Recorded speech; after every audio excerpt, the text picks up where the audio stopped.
Je ne sais pas si vous avez vu quand même récemment, là, on marche quand même sur la tête en France. On a Donald Trump qui encense Monsieur Raoult, qui autorise la chloroquine, et on a les autorités françaises qui font tout pour, pour diaboliser Monsieur Raoult. Et Oui, on est vraiment, c'est incroyable, quoi. non, mais ça prouve que nos hauts fonctionnaires et nos responsables politiques n'ont pas d'esprit scientifique. Voilà, Parce que on est toujours dans une doxa, une doctrine qu'il faut répéter et on ne comprend pas ce qu'est la science. Mais vous savez qu'il y a aussi un combat entre groupes médicaux, entre, par exemple, les responsables médicaux Provence-Alpes-Côte d'Azur ont prétendu que ce que proposait M. Raoult, c'était de la fake news et qu'il ne fallait pas aller... parce qu'à Marseille, ils font du dépistage gratuit pour tous les cas, même fébriles, de coronavirus.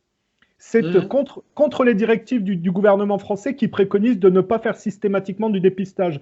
Monsieur Raoult le fait gratuitement à Marseille, contre l'avis mhm. des autorités. Et on a une partie du corps médical qui essaye de diaboliser aussi Raoult en prétendant que ce sont des fake news, qu'il ne faut pas suivre Raoult. Il y a vraiment une division à ce niveau-là. Non, mais je pense que c'est le symptôme du malaise de notre civilisation. Euh, les pays européens, depuis le Xe siècle, attachent une grande importance à la science. Mais maintenant, la science, ça n'est plus un processus de connaissance, c'est devenu une doctrine. Alors, bon, dans cette doctrine, les travaux nouveaux n'ont pas de place. Mais c'est très curieux, ça veut dire que c'est un retour à une pensée dogmatique comme il y en avait au XVIIe siècle, par exemple. Donc Oui. bientôt, on va brûler des sorcières. Oui, oui. Oui, oui, vous avez totalement raison. On retrouve la reproduction de ce qu'on a vu dans le passé, dans des époques reculées. On a de manière sophistiquée, on a affaire au même phénomène et aux mêmes réactions. Et alors là, pour vous le dire de manière particulière, en bas de chez moi, ce matin, deux Mhm. personnes qui revenaient de faire les courses se sont fait verbaliser. J'ai filmé, j'ai discuté avec l'agent parce qu'ils n'avaient pas d'attestation. Vous savez qu'aujourd'hui en France, il faut pour tous vos déplacements, parce qu'il y a un confinement total qui a été décrété, il faut que Oui, vous oui. imprimiez une attestation comme quoi vous allez faire vos courses. Mais on marche sur la tête. La personne avait son sac de courses plein, je veux dire. Et le policier, on voit que c'était des personnes qui roulaient pas sur l'or. Il les a verbalisées 30 euros parce qu'elles n'avaient pas imprimé et signé elles-mêmes l'attestation comme quoi elles allaient faire des courses. Je veux dire, on est quand même dans de Non. l'absurde là. Non, non, on est dans un système de propagande qui a une explication très simple.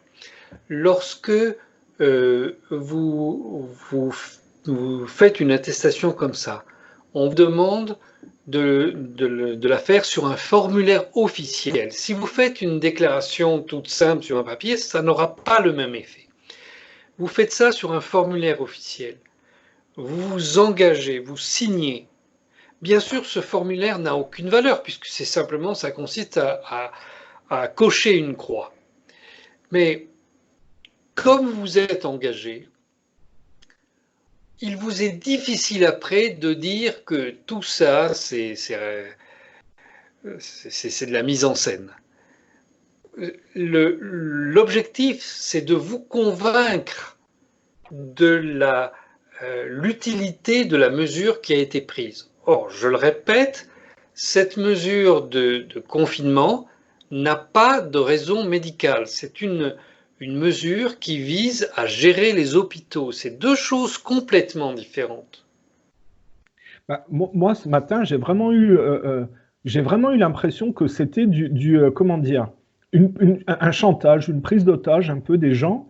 Et j'ai plus vu, moi, l'aspect un peu pathétique, un peu absurde de la chose, parce que c'est une attestation que vous signez vous-même. Je l'avais là, Oui, pendant que vous parliez, oui, je peux oui. lire. Il y a les J'ai déplacements. téléchargé, Ah, j'ai vu ce vous que la c'était. connaissez? C'est, Oui, c'est- c'est- mais ce que je vous dis, c'est que c'est un processus qui est typique de la propagande. Dans la propagande, il y a une première étape où on fait des fausses nouvelles, Et une deuxième étape où on doit engager les gens dans une action pour les forcer à ne pas revenir en arrière. Parce que quand vous êtes uniquement dans la fausse nouvelle, vous avez encore la capacité de réfléchir. Mais quand vous avez signé que vous participez à cette mascarade, vous ne pouvez plus réfléchir. En tout cas, la plupart des gens ne peuvent plus. Donc, vous savez, Joseph Goebbels a théorisé cette chose-là. Et on l'a vu revenir dans les comportements en Occident depuis 2001, à l'occasion du 11 septembre, mais plus encore à l'occasion de la guerre contre l'Irak. Le président George Bush, le fils, a envoyé des équipes du Parti républicain aux États-Unis faire du porte-à-porte en Floride et expliquer, en Floride et au Texas, expliquer aux gens que l'Irak de Saddam Hussein allait leur envoyer des missiles avec des gaz et qu'ils allaient mourir comme ça. Donc ils devaient calfeutrer les portes et les fenêtres chez eux.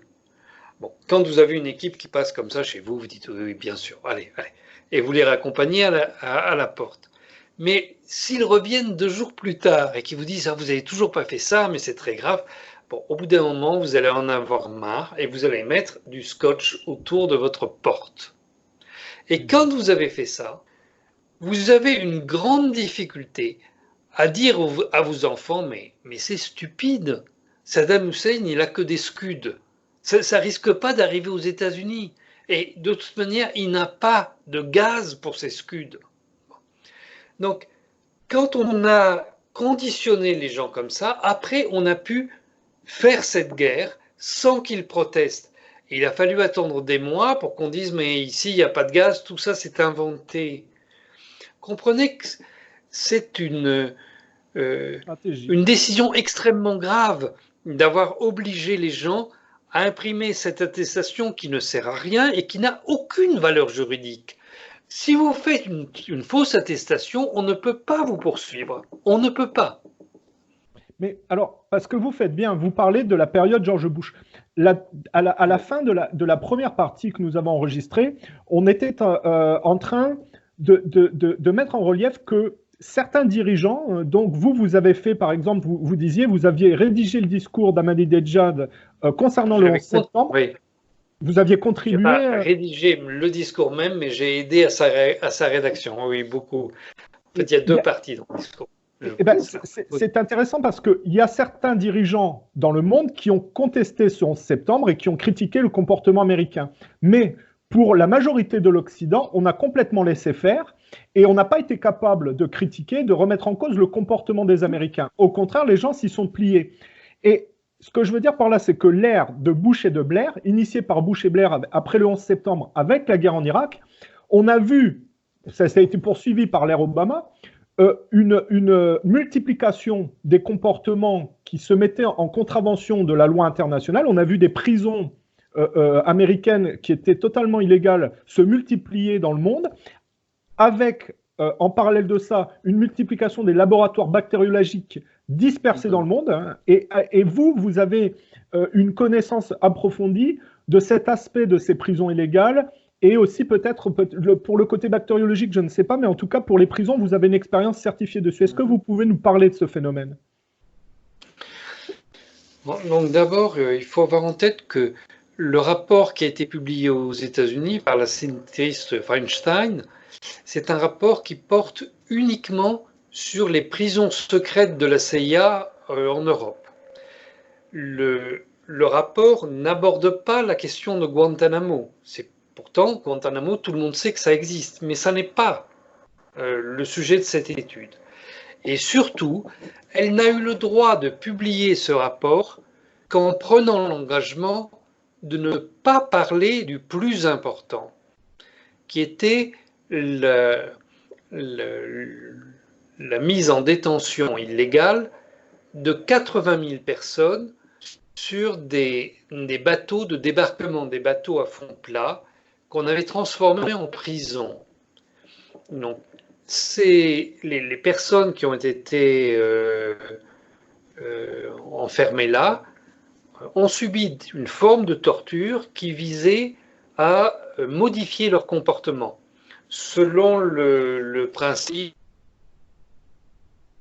des romans de l'histoire de Jason Bourne.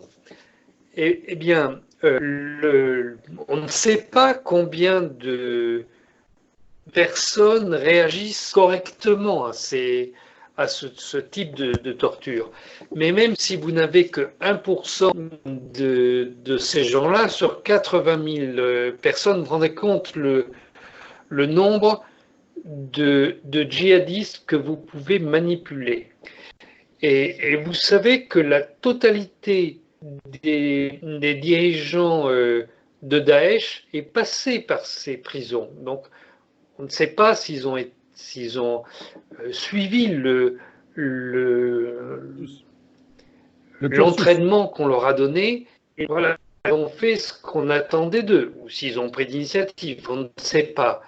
Mais il est possible, tout à fait possible et tout à fait raisonnable de penser que ces gens ont été conditionnés pour commettre les crimes qu'ils ont commis par la suite. Vous voulez dire que c'est un perfectionnement des programmes MK-Ultra de la CIA? Absolument. C'est la continuation de ces choses-là, telles que le professeur Martin Seligman, qui était le président de l'association des psychologues aux États-Unis, l'a théorisé. Le professeur Seligman a travaillé à partir des travaux qui avaient été faits pendant la guerre de Corée et qui montraient comment les autorités en Corée du Nord avaient réussi à retourner quelques prisonniers de guerre des États-Unis. Le professeur Seligman qui vous a d'ailleurs, qui a essayé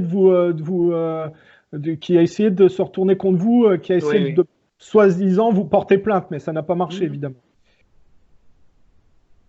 Oui, ça n'a pas fonctionné. En fait, j'avais publié une étude à ce sujet en Russie, je ne sais plus quand, hein, mais au moment où cette affaire est sortie, avant la sortie du rapport de Mme Feinstein. Hein.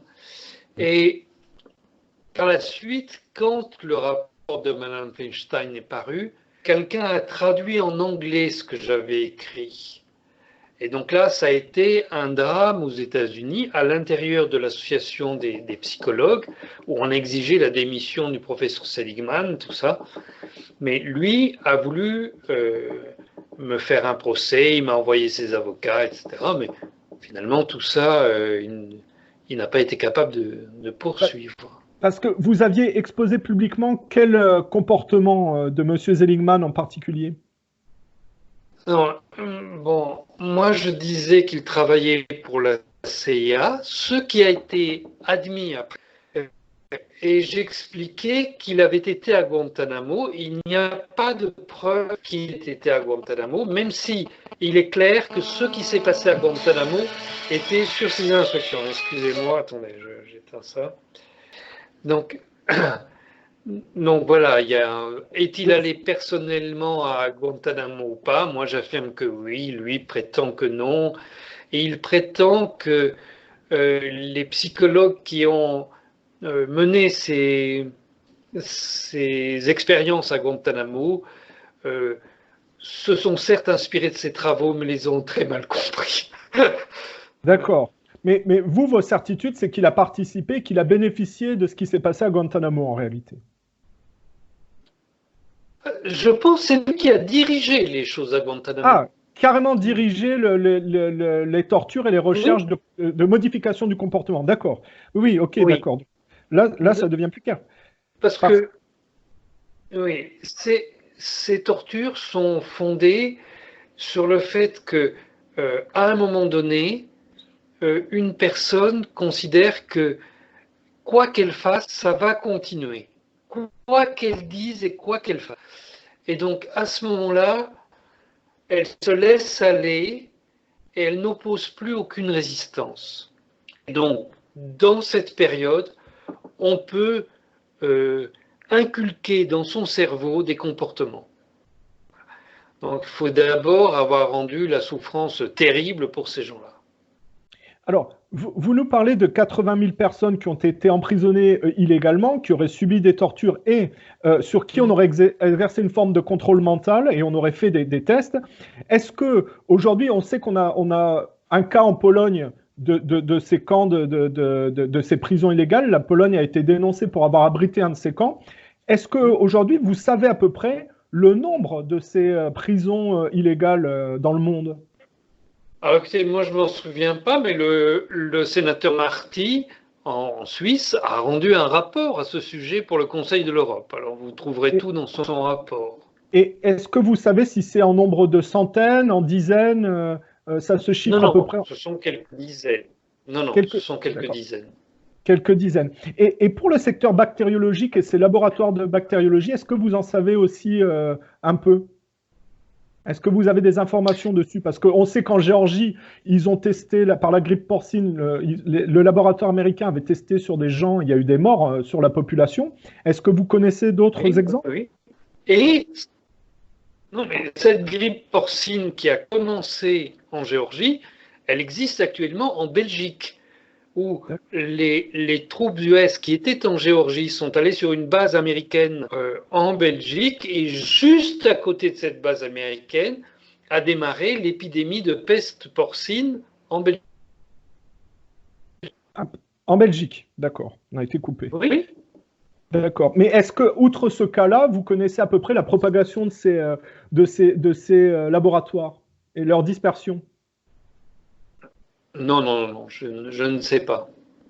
D'accord. Parce qu'on sait que, par exemple, Vladimir Poutine, et c'est peut-être lié, avait expliqué que les Américains, sur le sol russe, étudiaient spécifiquement, par des campagnes de recensement, le gène spécifique des Russes. Donc, il y a toute une histoire. Et Poutine disait que les Russes étaient prêts à faire face.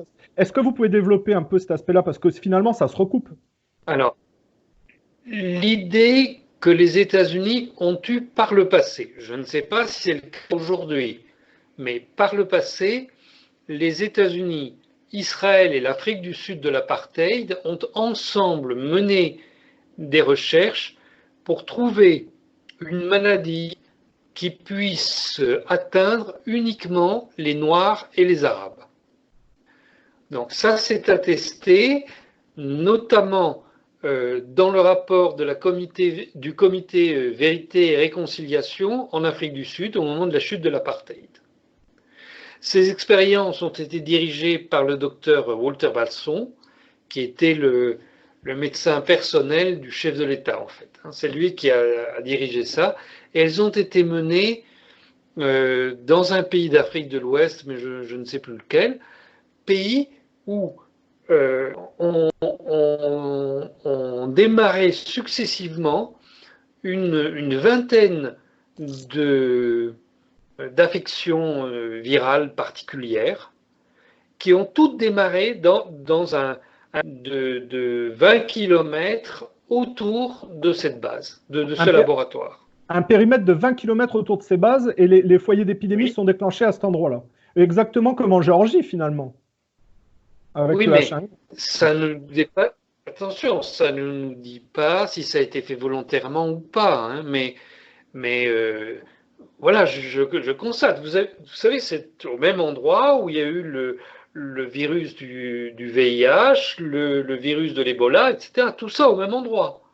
D'accord. Quand même étonnant. Hein. Parce que moi, j'avais comme information cette histoire des campagnes de vaccination au Congo belge contre la polio prodiguée par un médecin américain juif d'origine polonaise qui s'appelle Hilary Koprowski, qui avait couplé les défenses immunitaires des reins de singe avec les défenses immunitaires de l'homme, ce qui avait induit le syndrome d'immunodéficience. Mais vous ne partez pas de ces informations. Là, vous en avez d'autres qui sont additionnelles par rapport à ça. Moi, j'ai des informations purement politiques. Je me base sur des rapports officiels, c'est tout. Mais je ne suis pas du tout un expert en matière biologique, hein. Je ne connais rien à ça. Par contre, je connais beaucoup les questions politiques et je sais que certains États ont mené des expériences comme celle-là. Et je sais que certaines maladies sont apparues juste à côté du laboratoire qui menait ces expériences. Mais est-ce que vous auriez, pour nous permettre de mieux cibler, un nom d'un professeur ou d'un médecin, d'un scientifique qui est particulièrement impliqué? À l'époque, le professeur Walter Basson, enfin le médecin, c'était pas un professeur, Walter Basson, là, il a été condamné dans son pays pour ça. Aujourd'hui, je ne sais pas où il est passé, mais vous savez, ces gens-là, c'est comme Mengele ou Sasakawa, hein, ce sont des gens qui ont fait des expériences assez traumatisantes autour d'eux. Hein. Mais vous dites qu'il a été jugé, mais dans quel pays? En Afrique du Sud. En Afrique du Sud, parce que sa nationalité était... Oui. D'accord, c'était en Afrique du Oui, Sud. D'accord. oui, Okay. oui, oui. Alors, mais il travaillait pour le compte de l'Afrique du Sud et de l'État d'Israël, alors dirigé par Yitzhak Rabin, qu'il a reçu, et des États-Unis. ah d'accord, bah oui, il faut d'accord, parce que ça c'est intéressant de le préciser, parce qu'on peut retrouver des interconnexions assez récurrentes en réalité. On parlait de... Il y a beaucoup d'États qui font des choses interdites, mais comme ils ne veulent pas assumer ce qu'ils font, ils le font sous-traiter par d'autres États. Et l'Afrique du Sud sous-traitait toutes sortes de choses que personne ne veut assumer. Oui, mais c'est intéressant parce que quand on dit qu'il y a des interconnexions qui se répètent, bon, on peut parler du fait que les Anglais avaient pour habitude de propager des virus dans les tribus indiennes lors de la colonisation de l'Amérique, mais on sait aussi que les Anglais ont devancé les nazis dans l'invention des camps de concentration modernes avec les Boers, et ça se passe en Afrique du Sud. Vous avez un peu une historique de ce qui s'est passé dans une période des siècles passés en Afrique du Sud et un comportement des Anglais, par exemple? Non, en fait, les Anglais ont créé les camps de concentration modernes, effectivement, en Afrique du Sud, mais ils ont continué ça par la suite. Et pour eux, au début, il ne s'agissait pas d'exterminer des populations. Simplement, s'il y avait des morts, ils s'en moquaient complètement, hein, ça ne les intéressait pas. Ils ont cependant continué à massacrer massivement certains des peuples qu'ils colonisaient, et ils ont volontairement, ils ont procédé à des génocides dans certains cas, notamment après la Seconde Guerre mondiale au Kenya avec les Mau Mau. D'accord, oui, c'est ce que vous disiez, parce qu'on parlait du malthusianisme, et on disait que le mari de la reine d'Angleterre avait tenu en Suisse un discours auprès de compagnies d'assurance comme quoi il voulait être incarné en virus mortel pour régler le problème de surpopulation. Et on se rend compte que finalement l'Angleterre peut-être abrite en son sein, par celui notamment qui a créé l'écologie, un mouvement qui porte ce rapport de régler la surpopulation avec des virus. Hein, c'est pas... C'est une question idéologique. Les Britanniques ont connu, au moment de leur guerre civile, ils ont connu le malthusianisme. Malthus, c'était je sais plus, je pense que c'était un pasteur de je ne sais plus quelle église, mais ce monsieur constatait qu'il y avait de plus en plus de gens qui étaient ruinés et que lui, en tant que chrétien, devait leur porter secours. Mais il y en avait tellement qu'il se sentait dépassé et qu'il disait qu'il fallait trouver un moyen pour réduire cette population. Donc les malthusianistes ont toujours expliqué que les ressources de la Terre sont limitées et que nous avons l'obligation de les économiser. C'est cette théorie qui a amené, par exemple, le docteur Kissinger à expliquer qu'il fallait utiliser l'arme de la faim pour régler des problèmes dans différents pays, et il l'a fait. Il a affamé des populations pour régler ces problèmes, cette théorie qui a permis encore d'expliquer que le pétrole, la suite passer à un autre mode de production d'énergie, mais vous voyez que c'est faux, puisque aujourd'hui, le pétrole, avec la loi de l'offre et de la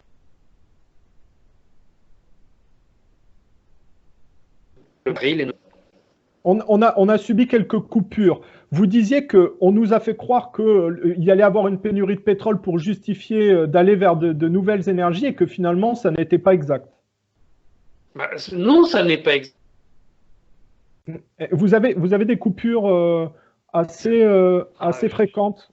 Est-ce que vous sentez des tremblements? On entend un espèce de tremblement, comme s'il y avait quelque chose qui... Alors, c'est parce qu'il y a ici une coupure d'électricité et nous sommes passés sur une batterie, en fait. Ah d'accord, parce que vous subissez des problèmes en ce moment en Syrie vu du contexte géopolitique? La Syrie ne peut pas importer de combustible pour ses centrales électriques. Et elle ne peut pas exploiter son propre pétrole parce que les États-Unis l'en empêchent. Donc il y a un problème de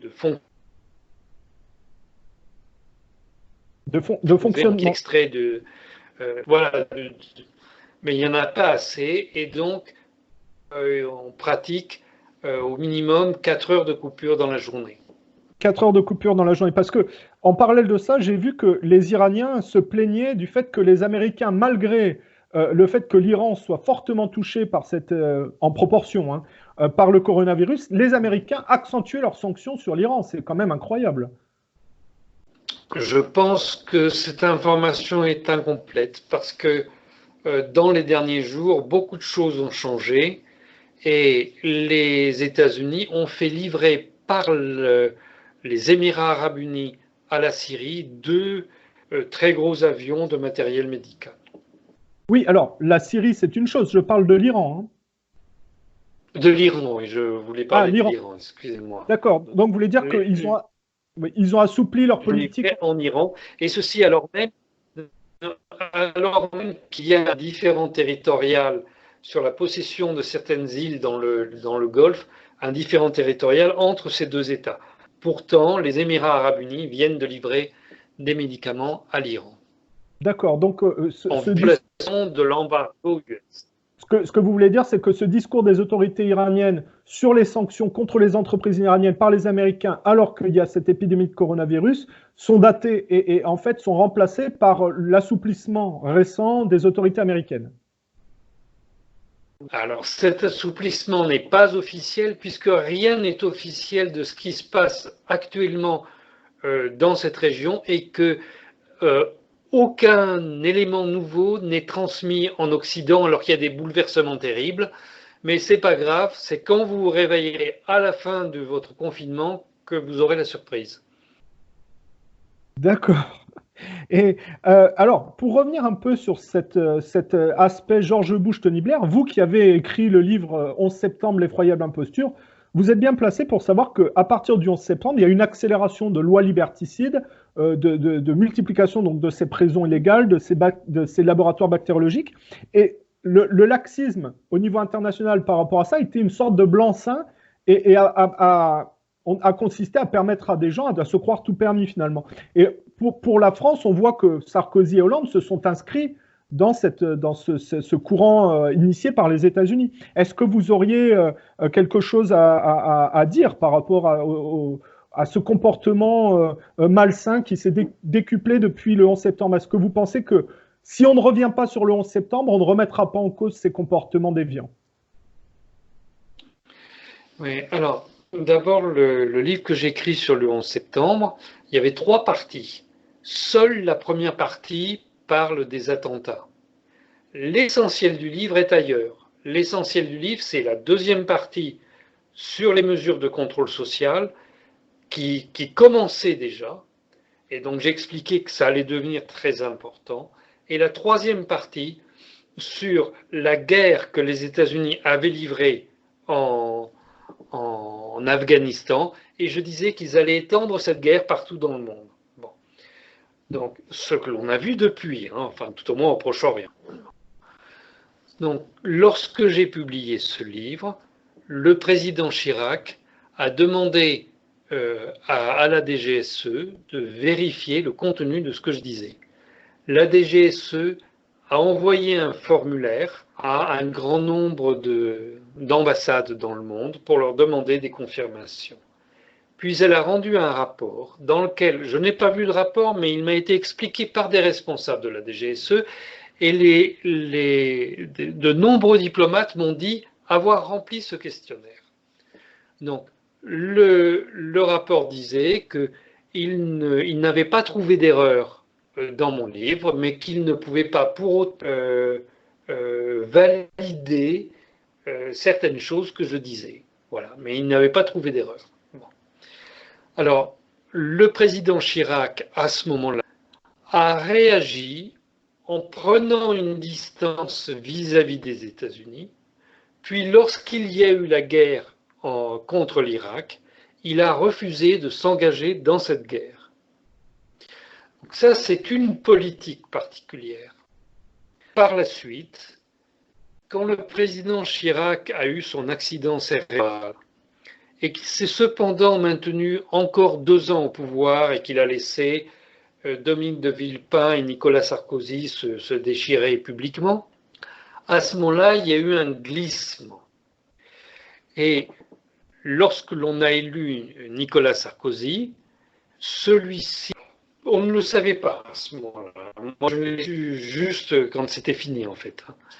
Mais celui-ci avait été élevé, lorsqu'il était adolescent, par le second mari de la 3e femme de son père. C'est un peu compliqué, mais donc il avait été élevé par ce monsieur à New York. Et ce monsieur est une des personnes les plus importantes au sein de la CIA. D'accord. Donc, ce monsieur l'avait soutenu et lui avait permis d'accéder jusqu'à l'Élysée. Je ne sais pas comment il s'y est pris, mais c'est clair de toute manière qu'il avait pris cet engagement très, très en avance. Quand il était ado, d'en faire un président français. Lorsque Nicolas Sarkozy s'est trouvé au pouvoir, il a bien entendu mis en œuvre toutes les demandes des États-Unis. Mais c'était un homme intelligent. Et donc, quand il a vu qu'il y a des choses qui ne fonctionnaient pas, il les a arrêtées. Il s'est engagé dans la guerre en Libye à la demande des États-Unis, mais identiquement en Syrie. Mais quand il a vu qu'en Syrie, ça ne marchait pas, il a retiré les forces spéciales françaises qui étaient présentes illégalement sur le territoire syrien. Après ça, parce qu'on ne voulait plus de Sarkozy, on a élu le président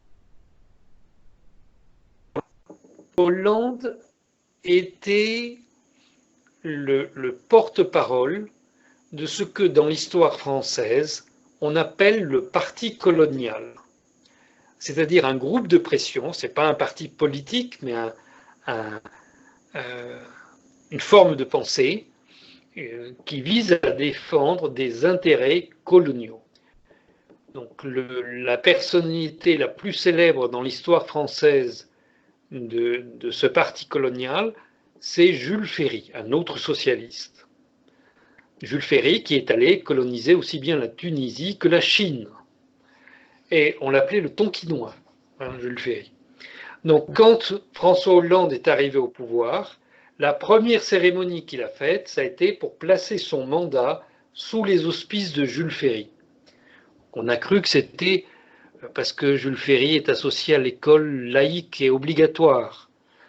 Mais il faut comprendre que cette école laïque et obligatoire, Jules Ferry ne l'a conçue que pour former des soldats pour la colonisation. D'ailleurs, on disait que les instituteurs de l'école de Jules Ferry, c'était les hussards noirs de la République. Les hussards, c'est-à-dire c'était des soldats. Il s'agissait de former des soldats pour la colonisation. Ça n'a aucun rapport avec l'idée que nous faisons aujourd'hui. Et quand il a fait ça, il a été combattu par de vrais républicains. Bon, ça, c'est une autre histoire. Donc, après François Hollande, nous avons élu l'homme qui pensait printemps, Emmanuel Macron. Celui-ci n'est pas un produit de la banque Rothschild comme on le raconte facilement. Celui-ci a été soutenu financièrement par un homme qu'il connaît depuis longtemps, M. Kravitz, aux États-Unis, qui est un spécialiste de comment dire, rachète des entreprises en faillite, il les vend par morceaux. Bon. Donc, à Wall Street, on dit de M. Kravitz que c'est le barbare qu'on a laissé rentrer dans les milieux financiers. Et c'est cet homme qui a soutenu Emmanuel Macron, qui emploie aujourd'hui le général Petraeus, l'ancien directeur de la CIA, et c'est cet homme qui a financé directement le Daesh ici en Irak et en Syrie. Donc voilà, ce monsieur Macron a évidemment continué la politique de François Hollande, mais non pas dans l'intérêt de certains industriels français, mais dans l'intérêt de ce monsieur Kravitz et de son ami, là, le directeur de BlackRock, puisque maintenant ils sont tous ensemble. Ah oui, ce qui explique le problème des retraites, là, des Français qui sont captés par le groupe BlackRock, ça ne vient pas de nulle part, effectivement. Oui, oui.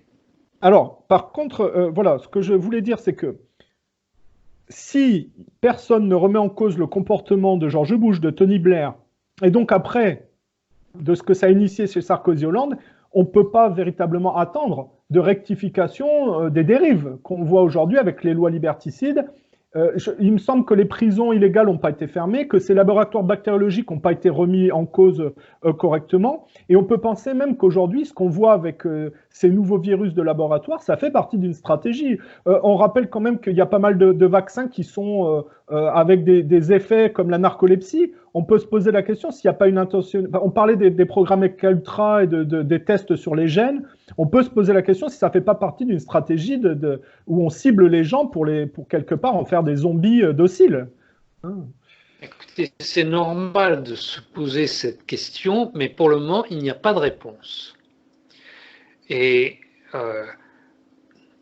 je vous invite à la fois à être très vigilant et vous poser toutes ces questions, mais surtout, n'allez pas trop vite dans les réponses.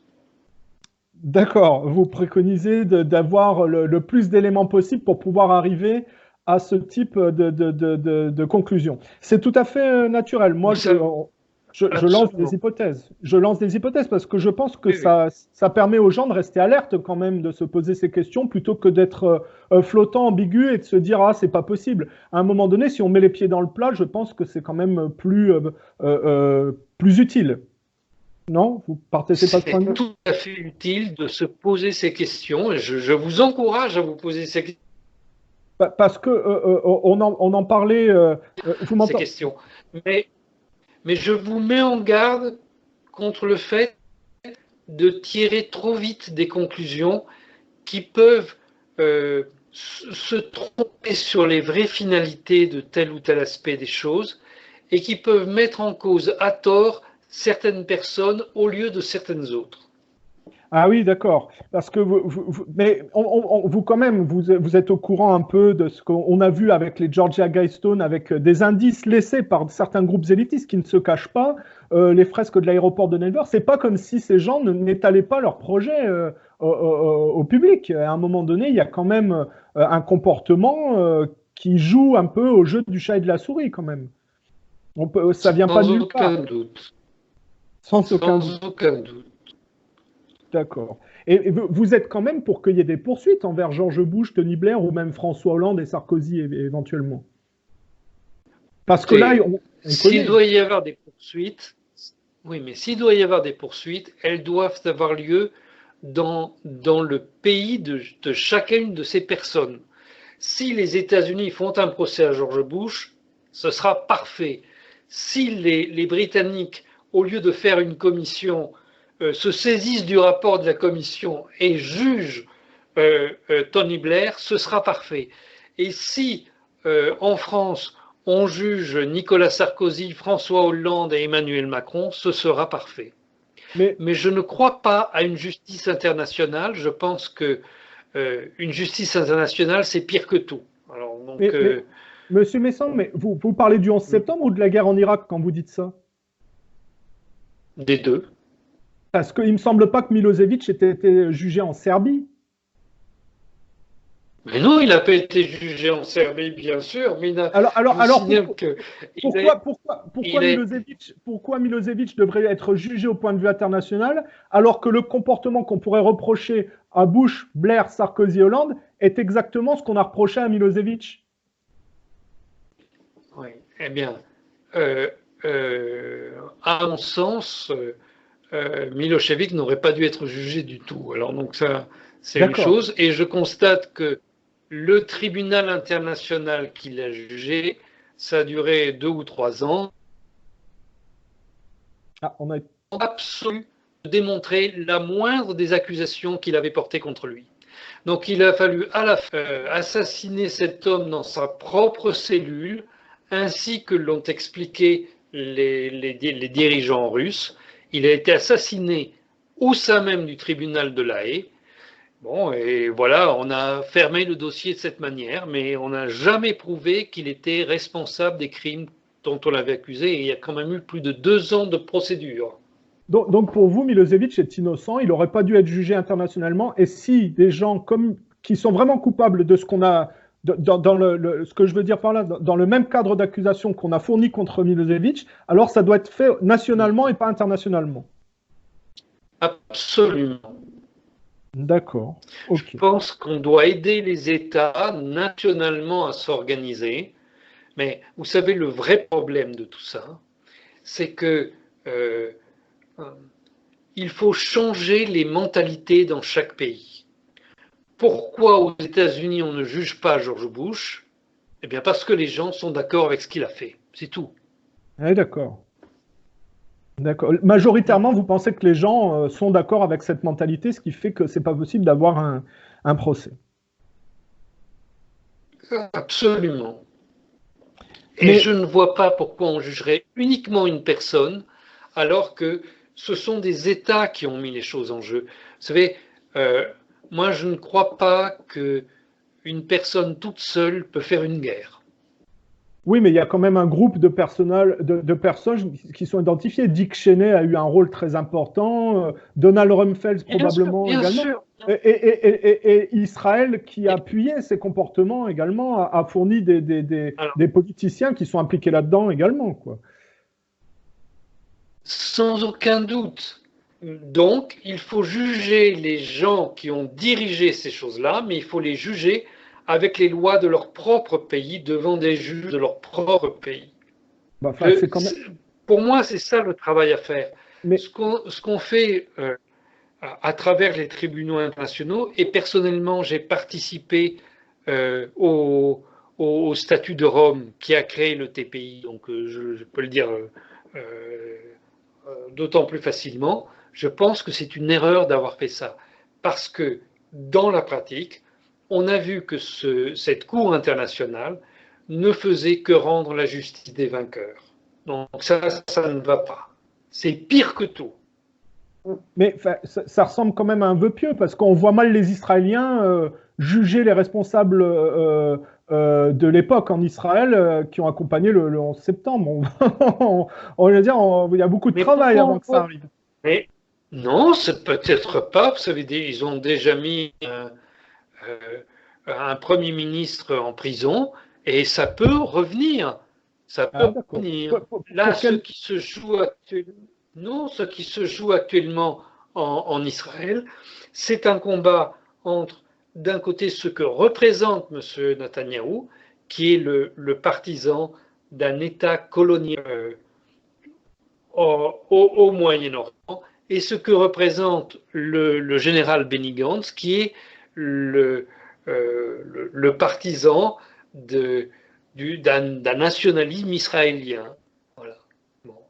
Eh bien, vous choisissez l'État colonial ou ou le nationalisme israélien. C'est deux choses très très différentes.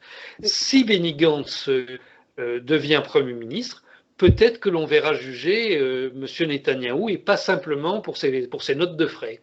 Vous pensez qu'il serait capable de le mettre en accusation pour ce genre de comportement passé? Je dis que c'est une possibilité. C'est une question de regard. Pour le moment, M. Netanyahou est intouchable parce que c'est sa doctrine qui règne. Mais si ce n'est plus le cas, on le considérera comme un citoyen comme les autres. Et alors peut-être, on verra tout ce qu'il a fait. Et parce que vous, qui connaissez bien le dossier, sur l'époque du 11 septembre, vous impliqueriez Netanyahou et est-ce qu'il n'y a pas cette histoire d'Ariel Sharon aussi à cette époque-là? L'histoire, c'est que le Premier ministre israélien est intervenu à la télévision avant le président Bush pour expliquer que c'était... On a été coupé. Est-ce que vous pouvez répéter, oui, parce qu'on a été coupé? Ce que je veux dire, c'est que le Premier ministre israélien est intervenu à la télévision états-unienne le 11 septembre après-midi, bien avant que le président Bush ne prenne la parole. Et il a expliqué à la télévision, bon, d'abord on est solidaire des États-Unis, etc. Bon, mais il a expliqué que les attentats étaient finis. Donc, personne ne pouvait savoir ça à ce moment-là. Personne ne pouvait le savoir. Et donc, pour vous, c'était une gaffe, en fait, ou alors il l'a fait en se moquant éperdument, en sachant qu'il serait au-dessus de... Ça n'est pas une gaffe, puisqu'il n'en a jamais payé le prix. D'accord. Personne ne lui a demandé d'explication, mais c'est pourtant ahurissant. Un Premier ministre étranger qui vient parler avant le président du pays qui est touché par des attentats, en soi, c'est inadmissible. Mais en plus, il vient vous dire, mais les ennuis, c'est terminé chez vous, rentrez, tout va bien, et maintenant, nous devons être alliés. Excusez-moi, c'est quand même... c'est difficile à admettre. Ce monsieur savait quelque chose que le président des États-Unis ne savait pas. D'accord. Alors, il semble que quand même, dans votre parcours en particulier, est-ce que je peux parler de Monsieur Mendès France, puisqu'on a évoqué ça oui. Je peux le couper au montage si vous voulez, hein, ça pose aucun problème. C'est pour vous expliquer c'est pour expliquer et mettre en relief que vous, personnellement, vous êtes ciblé par l'héritage dans l'histoire française du parti colonialiste français, finalement. Vous parliez de Jules Ferry, vous avez beaucoup à reprocher à François Hollande, puisque si on devait faire un procès, vous pensez que François Hollande devrait être jugé pour des crimes commis en Syrie. Et vous, personnellement, vous avez un ennemi... bien sûr. Vous avez un ennemi personnel qui est Mendès France, qui était un de vos amis avant. Et donc, on a vraiment là... Tristan Mendès France. Là, toutes des personnes impliquées dans l'héritage colonialiste français, en tout cas. Oui, suivez. Alors d'abord des ennemis, j'en ai beaucoup, mais donc parmi eux, il y a Tristan Mendès France qui avait écrit un livre sur les expériences du professeur Walter Basson et qui a très justement dénoncé le fait que Yitzhak Rabin, au nom de l'État israélien, ait subventionné les recherches de l'Afrique du Sud pour trouver un virus qui évidemment n'existe pas, mais pour trouver un virus qui ne touche que les... Voilà. Lui, il a dénoncé ça. Pardon ? Ça a été coupé. Que les Noirs, vous vouliez dire... Ça a été coupé, donc est-ce que vous voulez dire que les... Il devait tuer les Noirs et les Arabes. Les Noirs et les Arabes, d'accord. Donc, voilà, je trouve que c'est un très beau travail qu'il a fait à ce moment-là. Nous étions amis. Par la suite, il a évolué. Aujourd'hui, alors que je ne sais pas ce qu'il lui a pris, mais bon, il a mené des campagnes contre moi, tout ça. Bon, je constate qu'il Il ne veut plus que l'on parle de ce qu'il avait trouvé lui-même, du fait que Yitzhak Rabin voulait faire tuer les Arabes avec un virus particulier. Voilà, je constate l'évolution de sa pensée. C'est tout. C'était à l'époque un travail pour cibler spécifiquement, génétiquement des populations. C'est ça que vous voulez dire? Oui, oui, oui. Oui. Donc, Mais en fait, les scientifiques disent que ça paraît absolument impossible à faire. et alors, vous avez beaucoup d'ennemis comme ça. Est-ce que vous pouvez nous parler un peu des gens qui vous mettent des bâtons dans les roues spécifiquement? Puisque ça semble vous faire rire, ça veut dire qu'il y en a beaucoup, c'est ça? Oui, oui, il y en a beaucoup. Là. Si on commence comme ça, Ah ouais. il y en a Mais, beaucoup. vous parlez de la France spécifiquement. Est-ce que vous pouvez parler de trois personnages qu'on connaît et qu'on peut, comme ça, on peut voir par contraste ce qui se passe? Est-ce que vous avez deux, trois personnages que vous pouvez nous... Je ne vais pas faire de la publicité à des gens pareils. D'accord, ok, je vois que... Et alors, est-ce que vous pouvez nous détailler un peu ce que on devrait reprocher à François Hollande, puisque vous êtes au cœur de ce qui s'est passé en Syrie, donc vous savez le comportement de François Hollande que la plupart des Français ne connaissent pas finalement. Oui. C'est un homme qui, lorsqu'il est arrivé à l'Élysée, a décidé de reconduire le chef d'état-major particulier. C'est un cas exceptionnel. Même quand il y a une succession d'un président à l'autre qui sont de la même couleur politique, jamais il ne réengage le chef d'état-major particulier de leur prédécesseur. Donc, pourtant, lui a repris le même. Il se trouve que cet homme est c'est un général qui a fait sa carrière dans l'infanterie de marine, ce qu'on appelle, dans la marine, on appelle ça la coloniale. Hein. C'est l'équivalent des Marines aux États-Unis, si vous voulez. Donc, il a connu son heure de gloire en sautant en parachute sur Kolwezi pour sauver les Blancs face aux Noirs. Donc, il a un imaginaire très particulier. C'est un homme politiquement tout à fait à l'extrême droite et qui est un lefévriste, c'est un adepte de Monseigneur Lefebvre, vous savez, l'ancien archevêque de Dakar qui voulait que l'Église catholique continue à bénir la colonisation. Voilà, bon... Mais enfin, quand on voit que François Hollande a mis les Femen à l'effigie de la Marianne, on se demande comment un type de l'extrême droite fait. Parce qu'un type. Quel est son nom d'ailleurs, puisque vous ne le nommez pas? Est-ce qu'on peut savoir de qui il s'agit? Le général Benoît Pluga. Et aujourd'hui, il est chancelier de l'ordre de la Légion d'honneur. C'est absolument grotesque.